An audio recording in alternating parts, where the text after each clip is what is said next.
Hi, I'm Anthony Andrews, part of TBB Talks, and I'm here with the director of Respect, Liesl Tommy. How are you?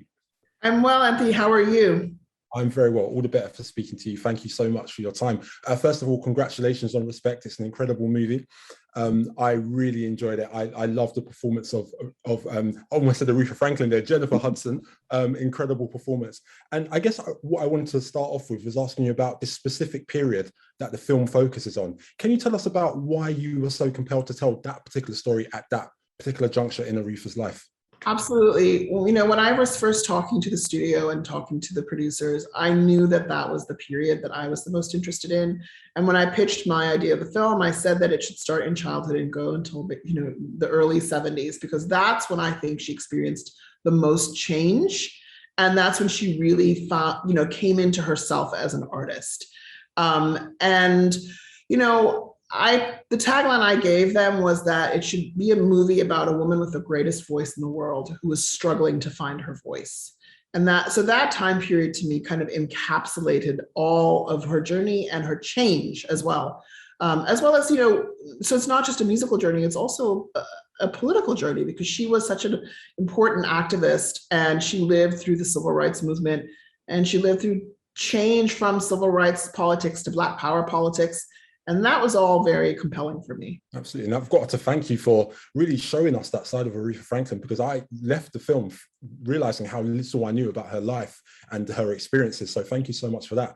What were some of the more challenging scenes to film? And I wonder if you could tell us about why they were so challenging. Yeah, I would say there were probably two that come to mind. One is shooting Respect at Madison Square Garden. And that was just technically really challenging, because we had to take a huge stadium in Atlanta and turn it into a 1968 Madison Square Garden in New York. And so getting that right, making getting the period lights, getting that vibe to be right, and then hundreds of background artists. It was just a huge, huge day. I remember a producer sidling up to me at the beginning of the day going, "This is an expensive day we got going on today." And I was just like, Yeah. but then we brought Jennifer and the singers and the band on, and I decided to just let everybody play and sing the song one time the whole way through. And once that happened and everybody heard her sing that song, it all just came together. The audience went wild.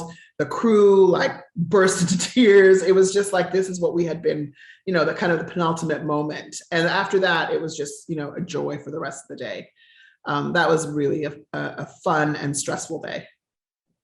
Fantastic. And how did your musical theatre background help you in approaching this film? I wonder if you could tell us a little bit about that. Yeah. So, I know I've spent a lot of time with musicians in studios, in rehearsal rooms, finding a groove, finding a song, failing at finding a song. So I really understood that part of it. And I feel sometimes with musical films, biopics, you don't actually get inside of the creative process as much as I would always want. So I knew that for this film, and Tracy Scott Wilson, the writer, and I felt like we really wanted to show how much she herself had control over her music when she got it, and her particular genius in terms of arranging and rearranging these songs.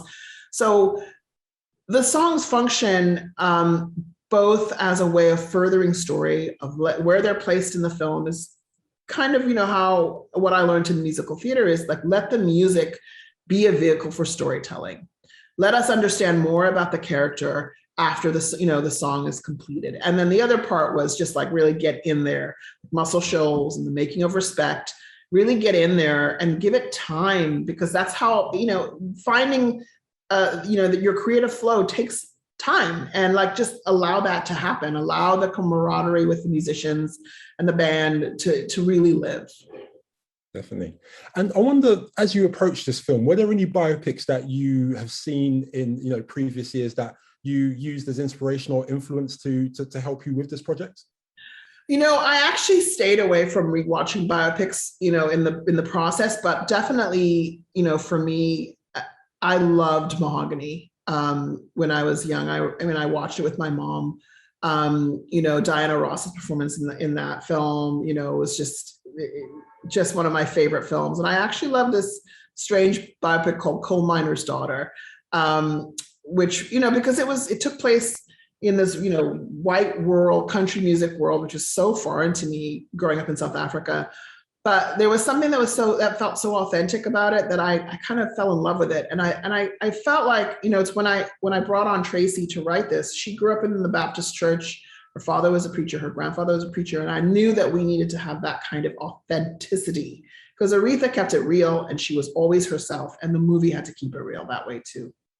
Yeah, most definitely. I'd love to shift gears a little bit and talk about the dynamic that you had with Jennifer Hudson. As I mentioned, it's an incredible performance. It was a completely believable one. I completely forgot I was watching Jennifer Hudson on screen. And I'd love to know about the dynamic in terms of preparing for such a iconic role. How did you work with Jennifer to deliver the performance that she did? Well, I think again, as a theater director, there's a certain kind of aesthetic that I think is really important in creating any character, and that is some technical rigor. So I brought on my team, dialect, vocal, movement, all those folks in, and Jennifer loved them. She sort of started working with them about 6 months before we got to set, learned how to play the piano. She really dove into the technical part of, portraying a woman from Detroit in the 60s who had a different accent, who had a different way of walking, a different way of, comporting herself. Than contemporary Jennifer Hudson. And she was really committed. And we both, sort of set a value structure on how we wanted to work and adhered to it the whole way through. And as I was saying, there's so much that I learned about Aretha Franklin after watching this film. And I wonder whether you learned anything after making this film. Were there any sort of life lessons that you could take away, perhaps as a woman, as a Black woman working in the arts, or perhaps as an artist? Can you tell us anything about that?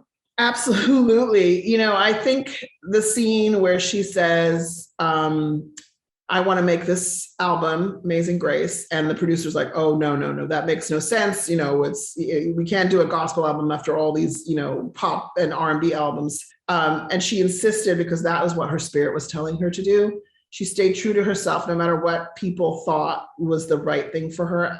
And that was a hard-won independence, right? And then also when she was like, and I'm producing. So one of the things I got from this is always, always, always, trust your gut and follow your artistry. And the other thing is have ownership over your shit, over your stuff. We'll bleep that out. It's fine. There's no problem at all. I felt that passion. I felt that passion in that response. So thank you for that. Yeah. And then my final question really is, obviously the film is out over here on the 10th of September. What do you want audiences to really take away from this film? I just hope that they understand what a glorious human being Aretha Franklin was, how much she overcame, how she healed herself with her music, and then she healed us. I truly believe that she never stopped giving us gifts with her art and her activism. And, if people understand just how ultimately generous of spirit she was, then I think they'll start to understand who she was. Well, I definitely got a better understanding of who she was and the wonderful person she was. And thank you so much for your generous answers. Respect comes out on 10th of September. Liesl Tommy, Director of Respect. Thank you so much for your time. Thank you, Anthony. Thank you so much. This song goes out to anyone who's ever felt mistreated. Think